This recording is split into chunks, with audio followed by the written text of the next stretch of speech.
eu queria que você retomasse um pouquinho, você já falou um pouco, eu gostaria que você falasse um pouco mais da noção de substância.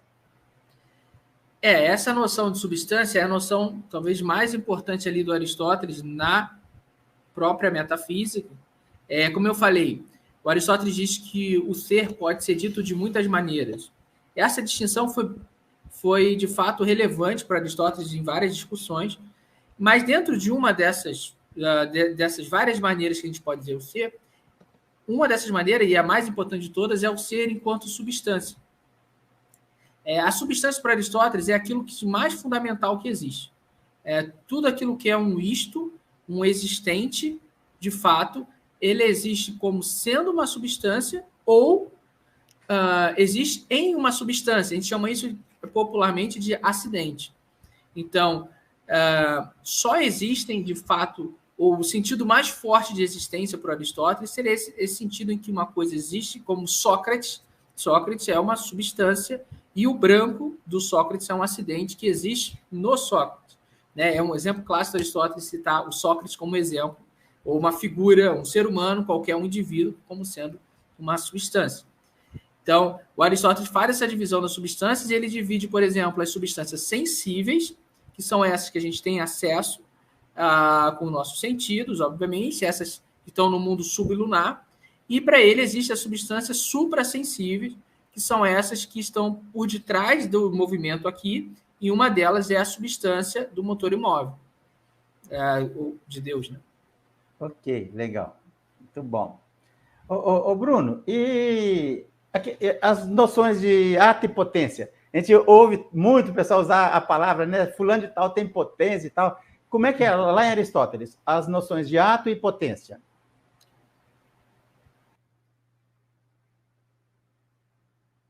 Pode pensar na noção de ato e potência de muitas maneiras. Voltando à substância, para a gente chegar na noção de ato e potência, a gente poderia se perguntar de que modo existem as substâncias sensíveis. Por exemplo, uma árvore. De que modo que existe essa substância? Essa substância, por Aristóteles, ela é uma espécie de... Ela existe na medida que uma substância existe, uma substância sensível, na medida que ela coaduna a forma e a matéria. Então, uma árvore vai ter a forma de árvore e a matéria de madeira, digamos assim, de um modo simples. Então, a árvore, ela existe, tem a sua substância e tem a sua matéria de madeira.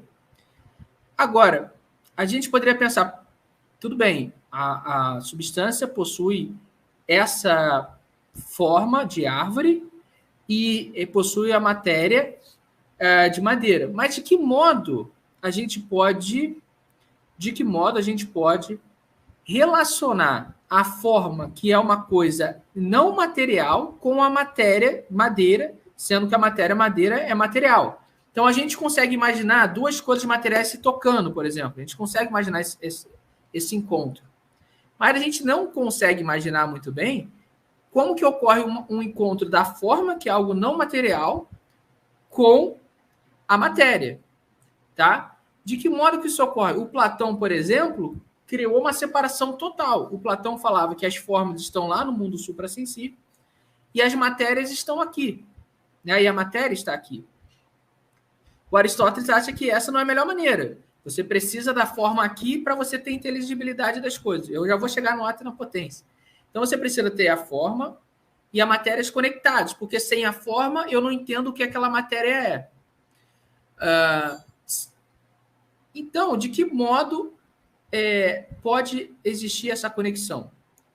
Justamente a partir desse tipo de realidade é que o Aristóteles vai conceber um dos sentidos de ato e potência, que é para fazer essa conexão entre a forma e a substância e a matéria. Inclusive, esse sentido, eu diria que é até o menos famoso, mas para mim até o mais importante de ato e potência, que é você conseguir unir a forma das substâncias sensíveis com a matéria. Então, se você tem uma árvore que possui uma forma de árvore, o que o Aristóteles vai falar? A madeira que existe lá é a matéria. essa madeira, para Aristóteles, ela não é uma outra coisa separada, ela não tem uma existência por si mesma separada para se conectar com a forma. O que Aristóteles vai dizer é que a forma existe em ato, é o que existe em primeiro lugar, e a matéria existirá ali, naquela árvore, enquanto potência. Então, assim se daria a conexão da matéria e da forma, justamente através do par conceitual potência e ato. Então, de novo, voltando naquela figura da árvore, a árvore tem aquela forma característica dela de árvore, e isso é o mais importante para Aristóteles. Essa forma que existe em ato é o mais fundamental, e a matéria existe ali não como uma coisa separada, mas existe provisoriamente, dá para dizer assim, dá para dizer que existe de uma maneira não tão perfeita enquanto potência. Então, esse é um sentido do par potenciato, é o sentido da união da matéria com a forma, tá? Mas esse eu diria que não é o sentido mais famoso de potenciato, não é o sentido que normalmente a gente aprende no ensino médio, ou às vezes numa aula sobre Aristóteles, mas, como eu falei, eu acho que é o sentido mais importante, que é o da conexão da substância sensível. Como é que você conecta a forma com a matéria? Existe um sentido mais famoso, e que provavelmente o Aristóteles chegou primeiro nesse sentido de potenciato, que é o seguinte: potenciato também são conceitos que o Aristóteles usa para tentar entender o que é o movimento. Tá? De que maneira existe o movimento. Por quê? Um dos antecessores, eu não sei se eu estou falando muito tempo, não sei se quiser... Não, tá ótimo, continue. Tá bom. Um dos antecessores do Aristóteles, Parmênides e os seus discípulos, tinham uma tese, que é uma tese muito famosa e muito estranha, de que o movimento não existe. Tá? E a tese de Parmênides e alguns dos seus seguidores, essa tese se baseava basicamente na oposição entre a noção de ser e não ser. Tá? O que o Parmênides fazia? Ele absolutizava essas noções. Por quê? Você diz que o ser é e o não ser não é. Isso em sentido absoluto. Então, tudo que a gente sabe que é ser. E o não ser não pode nem ser concebido, nem pensado. Então, pense bem. Para que um movimento ocorra, teria, assim, grosso modo, a gente teria que imaginar a passagem de um ser para o não ser. O seguinte exemplo. Imagine uma maçã verde. Tudo bem? Uma maçã verde. Se a gente conseguir imaginar essa maçã verde, a gente poderia perguntar de que modo que o verde existe nessa maçã. Se a gente fosse usar essa linguagem do Parmênides, esse cara que antecedeu Aristóteles, a gente poderia falar, olha, o verde dessa maçã existe, ele é ser. Ele é ser, correto? Eu estou vendo esse verde ali, eu sei que é ser. Eu sei que está no mundo esse verde dessa maçã que eu estou vendo. Agora, e se eu perguntasse sobre o vermelho? No nosso senso comum, a gente costuma ver maçãs que estão verdes passarem e ficarem vermelhas. Só que se eu olhar para aquela maçã específica que está verde e perguntar onde está o vermelho daquela maçã, o que o Parmênides falaria? Ele falaria que o vermelho não está ali, né? Só está o verde, e o vermelho seria o não ser.